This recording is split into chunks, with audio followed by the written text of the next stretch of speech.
Hello everyone, once again welcome back to this learning platform. और आज मैं आपको बताता हूँ, बहुत दिनों बाद एक तो वीडियो बना आ रही है चैनल पे। टाइम नहीं मिल पा रहा था, बहुत सारी चीज़ें थी, एग्ज़ाम चल रहे थे बच्चों के। अब देखो, क्योंकि अभी फोकस्ड हो गया है चैनल का मेन डीएसएसबी के एग्ज़ाम्स पे, क्योंकि डीएसएसबी के ही एग्ज़ाम चल रहे हैं। एसएससी का कुछ हो नहीं रहा अपडेट इतना खास। सीजीएल ही है बस, सीजीएल और एसएससी सीपीओ मेंस, उसकी भी मैं कुछ वीडियोस बना के डालूंगा। फिलहाल बात करते हैं एमटीएस 803/25 जो एग्ज़ाम चल रहा है। इसमें क्या, जिन बच्चों का जुलाई में हो चुका है बहुत अच्छी बात है, जिनका अगस्त में है या सितंबर में है, तो उनके लिए उनको क्या पढ़ना चाहिए इस टाइम पे और किस हिसाब से पैटर्न में अभी चेंज हो रहा है।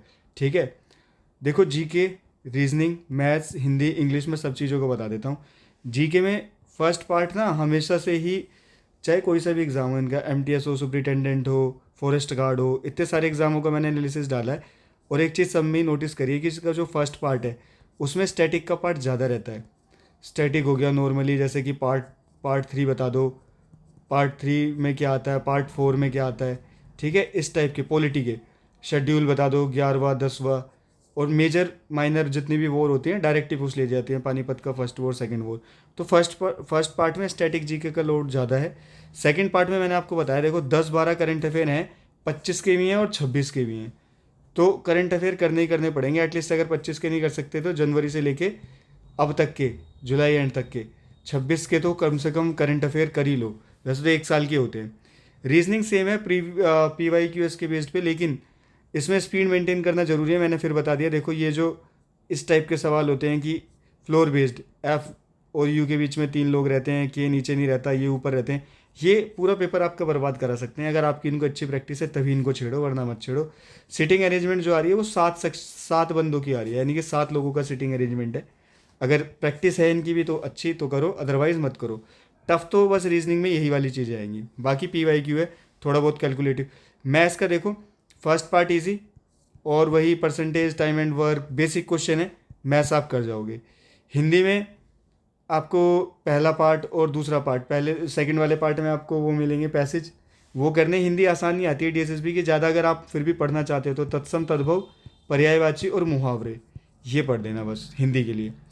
इंग्लिश इजी है, लेकिन पार्ट 1 में ना पार्ट 1 में क्लोज टेस्ट था और 2 पैसेज आ रहे हैं। पहले एक पैसेज आया करता था, 5-5 नंबर के 2 पैसेज हैं, तो पैसेज को पढ़ना और करना।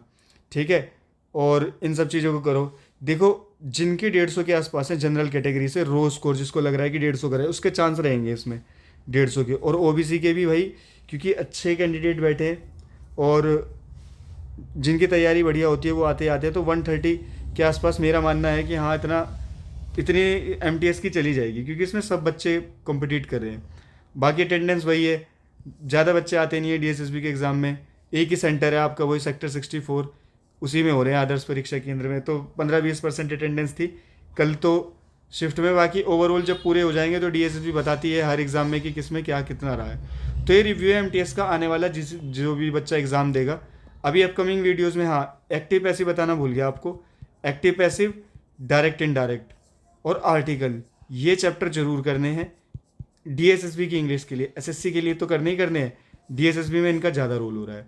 ठीक है, और भी भाई किसी को कोई डाउट हो तो बता देना कमेंट में। आपने पूछे अभी, हाँ, 2 चीज़, कि एक तो एसएसबी का जो एग्ज़ाम हुआ था, कोई बच्चा मांग रहा था उसके आंसर की, उसके क्वेश्चन आंसर मैं वीडियो तो ऐसे ही बना दूंगा, क्वेश्चन आंसर डायरेक्ट देख पाओगे आप उसके एसएसबी के क्वेश्चन आंसर, लेकिन उसमें ना वो नहीं होगा, क्या कहते हैं उसको, एक्सप्लेन करने के लिए ना थोड़ा टाइम चाहिएगा, एक्सप्लेनेशन के साथ भी आएगी उसकी वीडियो।